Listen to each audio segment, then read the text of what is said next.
유재석이라고 네? 불린답니다. 제 친구가요? 예, 이거는 사실 저한테 맞는 것 같아요. 홍삼. 그렇지, 홍삼 많이 사지. 그래요? 자, 홍사 우리 김재춘 교수님 함께 모셔서 얘기 나누죠. 예!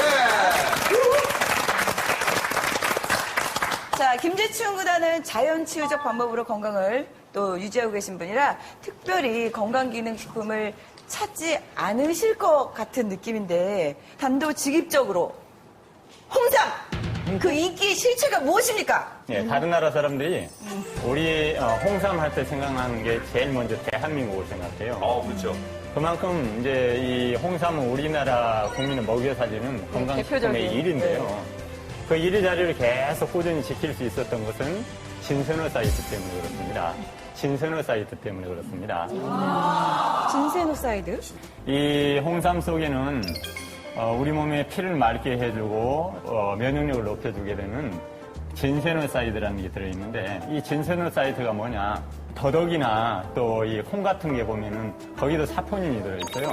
근데 이제 그 사포닌 중에서도 인삼이나 홍삼에게만 들어있는 사포닌을 진세노사이드라고 그럽니다. 이 인삼을 진생이라고 하잖아요. 네. 그래서 이 인삼에서 나온 사포닌이라고 그래서 진세노사이드라고 그럽니다. 이 진세노사이드는 암세포가 자라는 것을 막는데도 큰 힘을 발휘한다는 게 많은 연구 결과 나타나고 있습니다. 네. 실제로 인삼에 들어있는 사포닌과 홍삼에 들어있는 사포닌은 달라요. 근데 이게 이제 새로운 사포닌이 만들어진다고도 표현할 수 있는데요. 엄밀하게 따지면 인삼에 들어있는 사포닌 A가 사포닌 A-로 바뀌는 겁니다. 그런데 사포닌 A-로 바뀌는 이 사포닌이 좀 더 양리학적 효과가 뛰어나더라는 연구들이 굉장히 많은데 많은 연구 결과들이 있는데 면역 증강작용이 있고요. 뭐 항암작용이 있고 혈압을 강화시킨다는 연구 결과들이 많고요. 또 뇌신경세포를 보호하고 또 학습 능력을 좋게 하고 뭐 여러 가지 뭐 효능들이 이제 입증이 되어 있기 때문에 실제로 이 진세노사이드 자체는 건강기능식품 원료로서도 굉장히 다용되고 있는 추세예요. 그 홍삼 하면요. 참 이게 가격 차이가 천차만별입니다. 그리고 브랜드별로 너무 큰 차이예요. 맞습니다. 예. 6년근 비쌉니다. 근데 과연 이게 6년근이라서 비싼 거냐? 아니면 아니면 진세노사이드의 성분 차이 때문이냐? 예. 이게 너무 궁금해요. 식약처에서 홍삼의 기능성을 인증할 때 진세노사이드의 함량을 기준으로 합니다. 그래서 이제 진세노사이드는 RG1, 또 RB1, 또 그 RG2, RG3 이런 여러 가지가 있는데요. 그 중에서 RG1하고 RB1의 함량이 그램당 2.5 내지 34mg이 들어있어야 돼요. 사진에서 보는 것처럼 저기 보면은 이제 진세노사이드의 함량이 나오지 않습니까? 진세노사이드의 함량이 그램당 2.5mg이 되지 않는 것들은 기능성 식품이 아닙니다. 아니 근데 이렇게 다 천차만별 차이가 나는 이유는 뭔가요? 그렇지. 자, 홍삼을 제품으로 만드는 방식에 따라서 네. 가격이 좀 달라질 수가 있습니다. 네. 그래서 누구나 잘 아는 우리나라의 큰 브랜드 회사를 비롯해서 네. 대다수의 홍삼 업체들은 홍삼을 물에 달여서 거기서 나오는 성분들을 뽑아서 쓰게 되는데요. 문제는 이제 홍삼을 달였을 때 여기서 나오는 성분은 47.8%를 넘기가 힘들어요. 나머지 52.2% 정도는 물에 녹지 않아서 찌꺼기로 같이 버려지게 되는 겁니다. 반 이상이 버려지는 거네요. 예. 예. 그런데 이렇게 버려지는 찌꺼기에도요, 사포닌을 비롯해서 여러 가지 인삼에 좋은 다당초들이 들어있어요. 이런 성분들도 암세포가 자라는 걸 막는다거나 또 우리 몸의 면역력을 높여주는데 도움이 되기 때문에 어떻게 하면 이것을 잘 우리 몸에서 흡수할 수 있게끔 할 건가 연구해서 한 게 요즘 같으면은 이거를 홍삼을 잘게 갑니다. 예. 그래서 잘게 갈거나 으깨버리면은 이제 우리 동물에는 세포벽은 없어요. 이제 식물에만 있는데 이 세포벽을 터뜨려서 그 안에 들어있는 성분들을 잘 우러나오게 하는데 이렇게 했을 경우에 홍삼 속에 들어있는 영양 성분을 아까 몇 프로라고 그랬죠? 47.8% 이상 나오기 힘들다고 그랬죠? 예. 가루를 만들어서 뽑아내게 되면 90%에서 95%까지 뽑아낼 수가 있는 겁니다. 가루를 만들어서 뽑아내게 되면 90%에서 95%까지 뽑아낼 수가 있는 겁니다. 이게 홍삼을 이렇게 분말이네요. 가루내서 분말을 예. 한 겁니다. 우리가 이렇게 추스를 했을 때 90 내지 95%는 진세노사이드만 나오는 게 아니라 인삼 속에 들어있는 여러 유효 성분이 같이 나오는데요. 이런 식으로 해서 같이 추출돼서 나오는 걸 드시는 게 좋겠습니다. 네. 흡수율을 높이기 위해서는 갈아서 먹는 것이 가장 좋을 것 같습니다. 네. 어느 정도 정제된 것보다는 그 사포닌 외에 그 다당체, 그 면역 활성을 올리는 다당체, 그건 제가 실질적으로 실험을 했던 성분이기도 한데 상당히 면역 증력을 올리는 다당체 같은 것들이 다 그 안에 있기 때문에 통째로 갈아서 드시는 게 제일 좋을 것 같고요. 이제 가장 바람직하지 못한 것들은 여러분들이 맛 때문에 드시는 것들이 있어요. 젤리라든지 캔디 같은 거. 이런 것들은 실제로 그 안에 들어있는 것들은 아주 약해요. 1%도 들어있질 않습니다. 어떤 것들은 아예 뭐 0. 몇 %밖에 안 들어있어서 아예 성분 표기명에서 그걸 빼버린 것들도 있어요.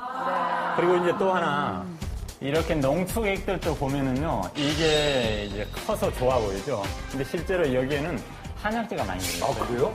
한약재들은 아시다시피 킬로그램당 10,000원도 안 되는 것들이 많은데 이것들을 잔뜩 집어넣어놓고 여기에 홍삼은 절반도 안 됩니다. 그러니까 이거를 홍삼정이라고 해놓지만은 가격을 낮추기 위해서 물엿을 넣는다거나 안 그러면 당미를 넣는다거나 이런 부분들도 있으니까 잘 살펴서 드셔야 되겠습니다. 영양학적으로 이걸 또 가루로 내서 먹으면 참 좋은데 사실 이 홍삼을 먹다 보면 이게 써서 잘 못 먹는 분들이 많아요. 그래서 이거 꿀에 재서 드시는 분이 간혹 계시던데 그거 괜찮은지가 궁금해요. 예. 꿀하고는 공합이 상당히 잘 아, 맞습니다. 그래요? 예, 많이 예. 그렇게 드시더라고요. 예. 꿀 속에는 과당이나 포도당이 들어있어서 홍삼이 모자란 영양을 채워줄 수 있어요. 아무리 홍삼으로 만든다고 할지라도 이게 맛있게 드실 수 있는 그런 것들은 아닙니다. 맞아요.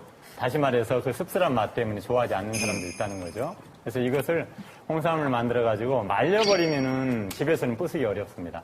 일단 마르면 거의 돌덩이 수준이 되기 때문에 믹서로 가면 믹서의 칼날이 부러지거나 구부러져 버려요. 그래서 말리지 말고 이걸 바로 갈아가지고 꿀속에 재서 먹거나 안 그러면 얇게 저며서 꿀속에 재서 먹게 되면 맛도 좋아지고 조금 전에 말씀드린 영양학적으로 서로 보완이 되니까 궁합이 상당히 잘 맞는 것 같아요. 자, 우리 윤택중 선생님, 그 홍삼의 효과를 좀 극대화시키는 좋은 형태. 네. 예, 어떤 게 있을까요? 우리 장 속에 있는 장의 상태입니다. 외국에 있는 한 학자가 인삼사포닌은 항암 활성이 있다. 이건 누구나 다 아는 얘기 아닙니까? 그래서 이것이 정말 항암 활성이 있는지를 실험적으로 그 쥐에다가 주사를 해가지고 이제 항암 활성을 본 거예요. 1년을 실험했는데 항암 활성이 안 나왔습니다. 뭡니까? 그러니까 이 사람도 약학을 하셨던 분이기 때문에 주사법을 쓴 거죠. 1년 후에 이 사람이 생각한 것이 맞아. 인삼은 먹는 거잖아.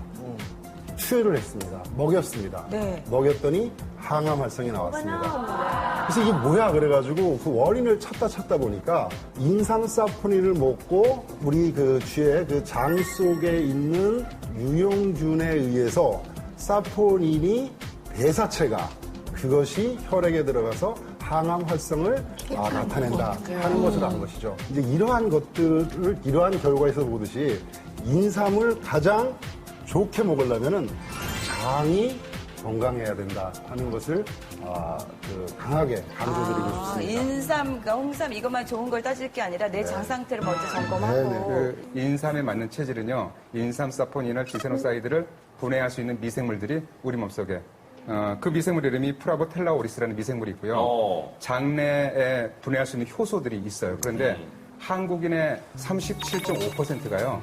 진세노사이드를 분해할 수 있는 효소를 가지고 있지 않습니다.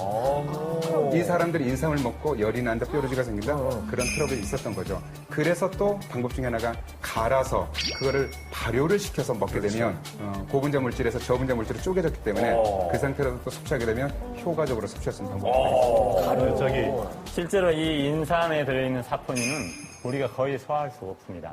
그래서 이것을 홍삼으로 만들면서 이 큰 덩어리들이 RG1이라는 큰 덩어리들이 RG2나 RG3로 작은 덩어리로 쪼개져서 흡수가 잘 되는 건데요.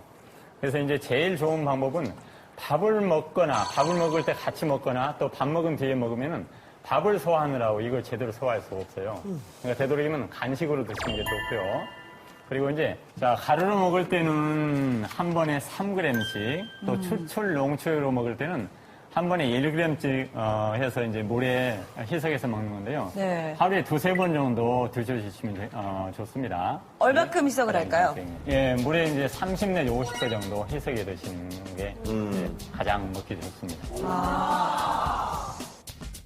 실제로 이제 홍삼을 드셔서는 안 되시는 분들이 있습니다. 고열이 있으신 분들이나 고열을 동반하는 급성 염증성 질환을 앓고 있는 분들, 그다음에 평소에 관리되지 않는 고혈압이 있는 분들, 그리고 항상 평소에 상기가 되면서 얼굴이 붉어지시는 분들, 그다음에 어린아이들이 굉장히 홍삼을 많이 먹어요.